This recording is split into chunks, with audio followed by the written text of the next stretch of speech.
Today's episode is brought to you by the Daily Gardener Friday newsletter. You can sign up for the newsletter over at thedailygardener.org. Hi there, and welcome to The Daily Gardener, a podcast about garden history and literature. I'm your host, Jennifer Ebling, and today is March 30th. Today in garden history, we celebrate the birth of Henry Wotton. He was an English writer, diplomat, and politician, and he was born on this day, March 30th, in 1568. Henry celebrated relationships with gardens and landscapes. He especially enjoyed gardens that made one think or offered a surprise.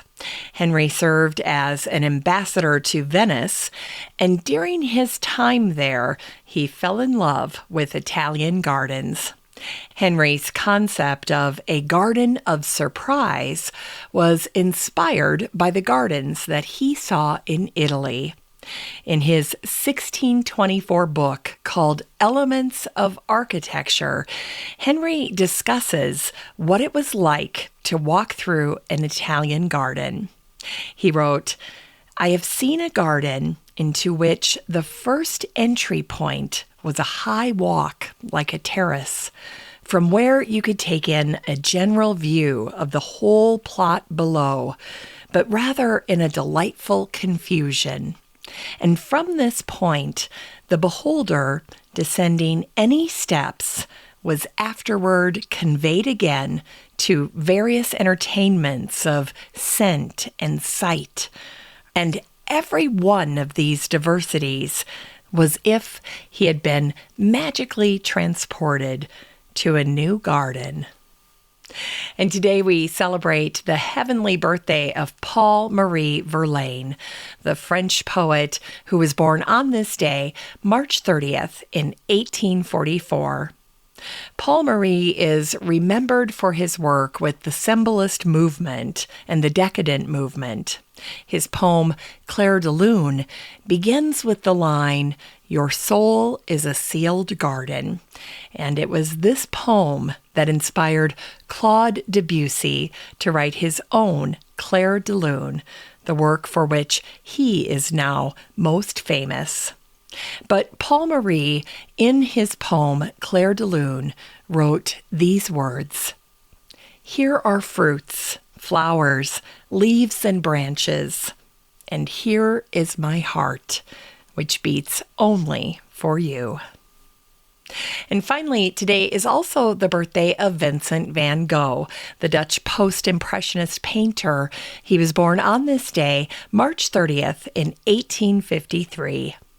After his death, Vincent became a top-selling figure in the history of Western art. His work was characterized by bold colors and brushwork. Vincent found inspiration in the natural world. He once said, "If you truly love nature, you will find beauty everywhere." Vincent was also a lover of flowers and gardens. He wrote, "How right it is to love flowers in the greenery of pines and ivy and hawthorn hedges." And he also said, "For one's health, as you say, it is very necessary to work in the garden and see the flowers growing." At the end of his life, Vincent van Gogh was suffering from depression. He had an unsuccessful painting career, and he was impoverished. And although history now questions the circumstances of his death, we know that he was shot in the chest at the age of 37, and he died 2 days later beside a stack of his sunflower canvases. He said his last words to his brother Theo, "The sadness will last forever." The legacy of Vincent's 2,100 pieces of art was much brighter than he ever expected. In March of 1987, his painting titled Vase with 15 Sunflowers was sold by Sotheby's in London for almost $40 million, more than 3 times the highest price ever paid at the time for a painting at auction. And it was on this day, March 30th in 2003, that the Fort Worth Star-Telegram shared an article called What's in a Name? Deciding the name of every plant could take decades and require a huge effort by Stephanie Simon. The article revealed that, quote, the Missouri Botanical Garden is teaming up with botanists worldwide in a 10-year, $100 million effort to standardize plant names. The article shared the forecast for finishing the project. It was kind of fun looking back at this. Here's what it said. The project's leaders' plan for the database is 45 compiler years. One note says 52 imager years. And at the bottom, there's a final tally. They will need a staff of 32 for at least a decade just to compile and input the information. That's not counting the botanists who will do all the research. The Missouri scientists will be working in formal collaboration with 2 other top botanical research centers in the world, the New York Botanical Garden and the Kew Botanical Gardens near London. Well, incredibly, this project was completed way ahead of schedule at the end of 2010. At the time, the plant list included 1.25 million scientific plant names. It's time to grow that garden library with today's book, Writing Wild by Catherine Alto. This book came out in the summer of 2020, and the subtitle is Women Poets, Ramblers, and Mavericks Who Shape How We See the Natural World. Oh, this is such a good book, and I've been waiting to recommend it on the show.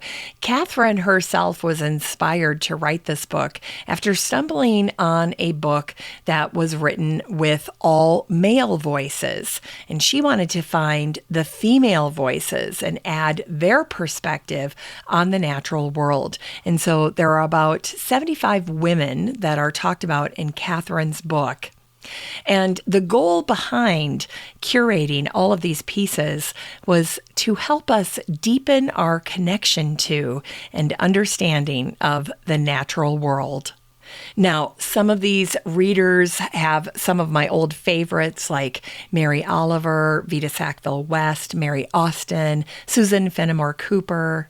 But then there are also new voices like Helen MacDonald, Andrea Wolfe, Amy Liptrot, and Elizabeth Rush. And there are 25 of these women whose works are shared in full in this book. And I love what Catherine wrote in the introduction. She says, much of this book was researched and penned outside mountain climbing, mudlarking, canoeing, beachcombing, gardening, hiking, and birdwatching. I retraced the footsteps of those who have passed on, some of whom wrote anonymously or were chastised for daring to venture off without male chaperones. I walked and talked with living authors. I read original 19th century journals, letters, essays, and books. I held tangible personal objects. I searched the faces in old photographs. I listened to historians, archivists, and experts. I attended live author readings and listened to recordings. I passed through 200 years of women's history through nature writing. Remarkable.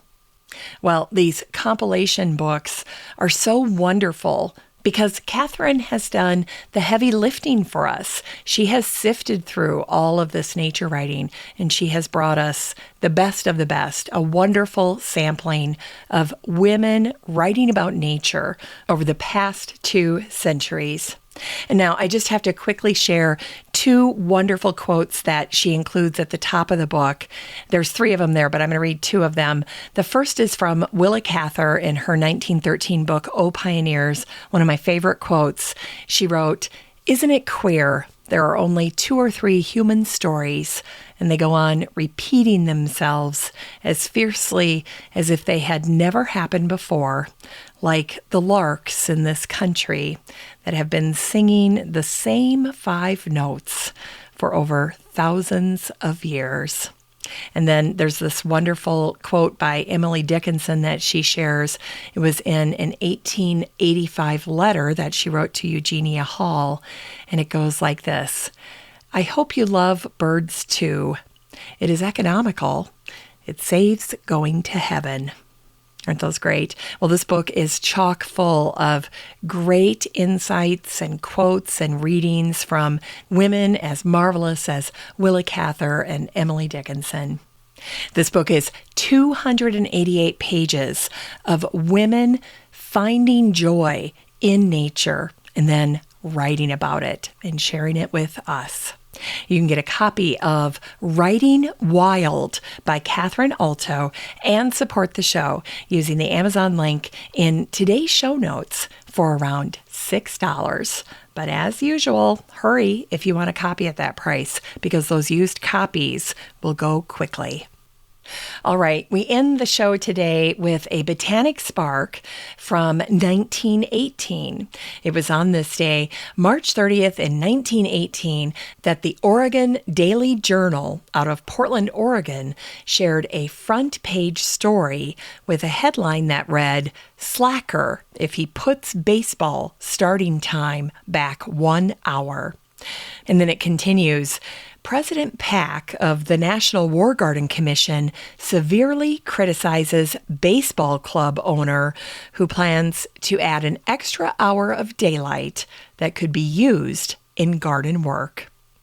Well, this article is all about Charles Lathrop-Pack, who was president of the National War Garden Commission, and he was against baseball teams who were planning to change the start time of their games to take advantage of the brand new daylight savings plan. Charles said, "A move like this will take thousands of hours of time from gardens. It will doubtless mean many extra dollars in the box office, but it is certainly a violation of the spirit of the law." Well, in other media, Charles reminded both baseball leagues that the law was intended to increase the daylight usefulness in war work, and it was not intended to give extra hours for recreation. And then he says, "Slackers of the worst type" is the brand placed upon baseball league owners or managers who plan to move down the scheduled time of starting games this summer. Well, there was a huge kerfuffle about this, but the historian Michael O'Malley noted in his book, Keeping Watch, that came out in 1996, that as the president of the War Garden Commission, Charles Lathrop-Pack was essentially the head of a lobbying organization for the makers of garden products, tools, seeds, fertilizers, canning, and preservation equipment, and he stood to gain dramatically from any increase in wartime gardening. So there's always an angle. All right, well, that's it for today's show. Just remember that you have a standing invitation to join the free Facebook group for listeners of the show. The next time you're over at Facebook, just search for Daily Gardener Community, where you'd search for a friend and then request to join. And if you'd like more of The Daily Gardener, you can subscribe to the newsletter over at thedailygardener.org. And don't forget that you can also show your support for the show by using the Buy Me a Coffee link over at the website or in today's show notes. This is Jennifer Ebling. Thanks for listening to The Daily Gardener. And remember, for a happy, healthy life, garden every day.